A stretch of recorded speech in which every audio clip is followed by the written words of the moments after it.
Papež Frančišek je danes zjutraj v kapeli guvernatorata v Vatikanu daroval sveto mašo za vatikansko žandarmerijo, ki je te dni obhajala svoj praznik. Med homilijo je sveti oče izhajal iz odlomka iz knjige Razodetja, ki govori o vojni med božjimi angeli, katerim poveljuje sveti Mihael, ki je zavetnik žandarjev, in Satanom.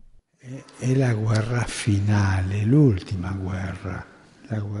Ta vojna je poslednja, z njo se konča vse, po njej ostane le večni mir Gospoda za vsemi njegovimi otroki, ki so bili zvesti. Toda skozi celotno zgodovino se ta vojna odvija vsak dan. Odvija se v srcih moških in žensk, kristjanov in nekristjanov.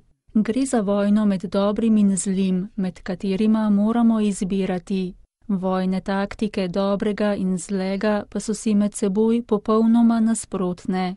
To so 3 stopnice hudičeve taktike, je povzel papež Frančišek. Prva je imeti stvari, bogastvo, ki te počasi pripelje do pokvarjenosti. Pokvarjenost ni pravljica, obstaja povsod. Veliko ljudi za nekaj drobiža proda svojo dušo, srečo, življenje, proda vse.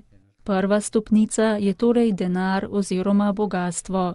Ko ga imaš, se začneš počutiti pomembnega in takrat nastopi druga stopnica, ki je nečimrnost. To je tisto, kar je hudič predlagal Jezusu, da bi napravil velik spektakel. Tretja stopnica pa je oblast, ponos, ošabnost. Vse to se vedno dogaja tudi nam in sicer v majhnih stvarih. Preveč smo navezani na bogastvo, papež je žandarjem na to priporočil. Veliko molite, da bi vas Gospod po priprošnji svetega Mihaela zavaroval pred vsako skušnjavo.